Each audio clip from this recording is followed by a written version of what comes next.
Sr. Presidente, antes de mais gostaria de cumprimentar os nossos convidados da Unidade Técnica e agradecer-lhes a disponibilidade para estarem aqui, prestarem os esclarecimentos que estão a ser solicitados. A primeira palavra também não podia deixar de ser para o facto de que o relatório síntese preparado pelo Outrato só foi disponibilizado há 2 horas ou pouco mais de 2 horas aos deputados desta Comissão e, portanto, não houve o tempo necessário para fazer uma análise exaustiva, detalhada, mas houve o tempo para dar uma vista de olhos e ler em diagonal, retirando daqui as informações mais relevantes.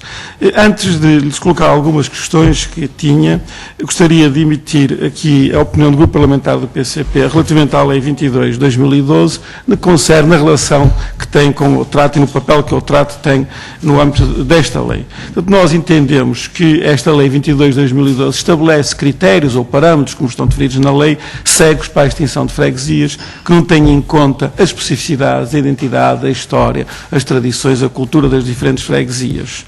E, além disso, entendemos também que esta Lei 22 de 2012, contrariamente ao que foi defendido aqui pela senhora deputada do CDS, Margarida Neto, desvaloriza completamente o papel das Assembleias de Freguesia e das Assembleias Municipais. Na realidade, estes órgãos autárquicos podem pronunciar-se sobre esta reorganização, mas a sua pronúncia tem que estar conforme com os critérios cegos que estão contidos na lei. Porque se não estiver perfeitamente conforme com os critérios que estão definidos na lei, essa pronúncia é considerada inexistente ou então desconforme. Nós entendemos que, nestes casos, em que as Assembleias Municipais pronunciaram de forma diferente e não cumprindo os parâmetros que estão na lei, portanto, a Unidade Técnica é chamada nesta altura para intervir e preparar uma proposta e nós entendemos que a Unidade Técnica não tem legitimidade democrática para o fazer. Não entendam isto uma crítica pessoal, não é uma crítica ao Outrato, à Comissão, nem aos seus elementos, é uma crítica ao Governo e à maioria parlamentar que criaram estes instrumentos, estes mecanismos na lei.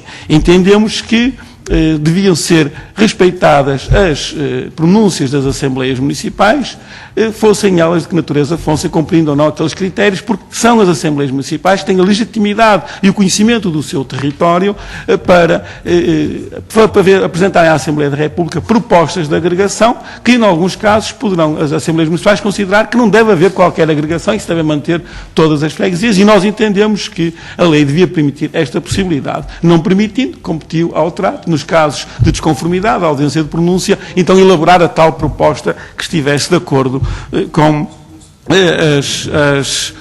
os requisitos, os parâmetros da lei. Portanto, com esta lei, o Governo e a maioria parlamentar que o suporta quiseram transformar as Assembleias Municipais em coveiros das suas freguesias, muitas delas, aliás, a esmagadora maioria, como aliás o relatório de síntese da Outrato deixa bem claro, não quiseram os seus coveiros das suas freguesias e, portanto, esse papel ingrato foi transferido para a Outrato, que apresentou a proposta e depois foi assumida pelos grupos parlamentares do PST e CDS.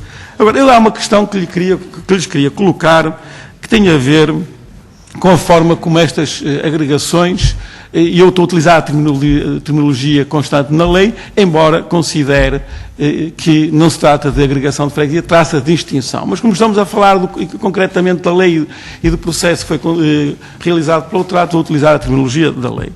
Obviamente, para um dado município, há inúmeras possibilidades de fazer as agregações de freguesias de forma a cumprir estritamente os critérios que estão previstos na Lei 22 de 2012. Aliás, à medida que o número de freguesias no Conselho aumenta, este número de combinações possíveis cresce exponencialmente. Poderá ser, nos casos mais simples de municípios com poucas freguesias, 1 ou 2 ou 3 possibilidades, mas à medida que isto cresce, poderá ser dezenas, centenas ou até milhares. Presumo que no caso de Barcelos, com 89 freguesias, haverá milhares de combinações que permitem agregar as freguesias de forma a cumprir os critérios que estão previstos na lei, no artigo 6 dos parâmetros da lei. Ora bem, a certa altura da sua atuação, o Outrato deparou-se com este problema. Tem, para um determinado concelho, um conjunto de possibilidades de agregação e todas elas cumprem os critérios que estão na lei. E, portanto, do ponto de vista dos critérios da lei, todas estas propostas são equivalentes. E o Outrato, neste momento, terá que decidir, com base noutros critérios, qual destas dezenas ou centenas ou milhares de possibilidades escolhe e avança com a proposta. No vosso relatório, na página 8 e 9, há uns elementos sobre isto. Dizem, nomeadamente, que o trato utilizou vários critérios nas suas propostas de agregação de freguesias, combinando-os consoante as exigências de cada caso concreto. Ou seja, já não estamos a falar dos parâmetros contidos na lei, mas de outros critérios adicionais que são enunciados neste relatório, como, por exemplo, a demografia, a contiguidade territorial, manifestações formais de vontade, ligações viárias, etc., que já não são os critérios constantes da lei, são critérios adicionais à lei que o TRAT utilizou para, entre todas as possibilidades de agregação, cumprindo os critérios da lei, selecionar uma para apresentar. E utilizou, como diz aqui, vários critérios das suas propostas de agregação. Penso que concordarão que a utilização destes critérios e a sua combinação é subjetiva.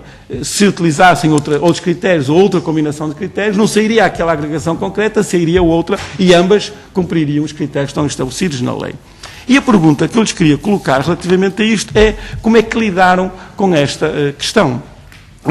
Porque, obviamente, e como toda a gente compreenderá, que os membros do TRAT não conhecem pormenorizadamente o território nacional, das milhares de freguesias, do ponto de vista de todos os seus aspectos, da especificidade, particularidade, tradições, culturas e até, por vezes, rivalidades que existem entre freguesias adjacentes. Portanto, não se esperava isso dos membros do TRAT, nem seria, digamos, humanamente possível que conhecessem em detalhe, com todo o pormenor, todas as circunstâncias e especificidades de todas as freguesias do país. E, portanto, tendo a certa altura que selecionar uma agregação concreta e podendo não conhecer a realidade concreta dessas freguesias, a pergunta é se o TRAT, neste momento, já termino, Sr. Presidente, neste momento, ouviu diretamente entidades ligadas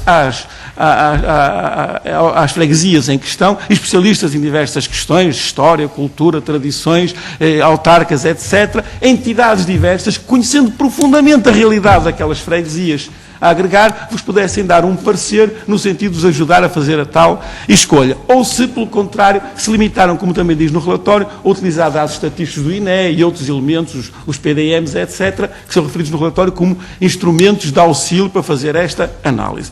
A segunda pergunta, eu vou terminar, Sr. Presidente, com uma pergunta muito simples. Na página 11 referem a existência de 20 pronúncias desconformes. E deu-se o seguimento que está previsto na lei e o TRAT elaborou propostas, enviou às Assembleias, tendo também a possibilidade de apresentar processos alternativos e isto culminou com uma lista que aparece depois nas páginas finais de 20 casos concretos de pronúncias desconformes. De acordo com a informação que dispomos, este processo só teria terminado no dia 3 ou 4 de dezembro, porque os ficheiros que o TRAT enviou estão datados e uns são do dia 3, outros dia 4.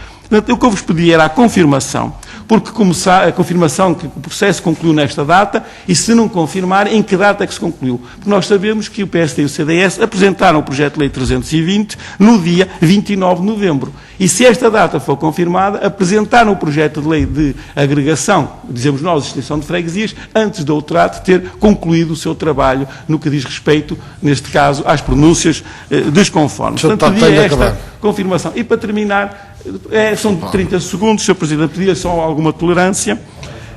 Já foi, não vou elaborar porque já foi elaborado por uma intervenção anterior, se é verdade que o TRAT teve reuniões em que participaram deputados da maioria, reuniões para as quais deputados da oposição, principalmente do grupo parlamentar do PCP, não foram convidados. Muito obrigado. Podia confirmar se ou não. Muito obrigado.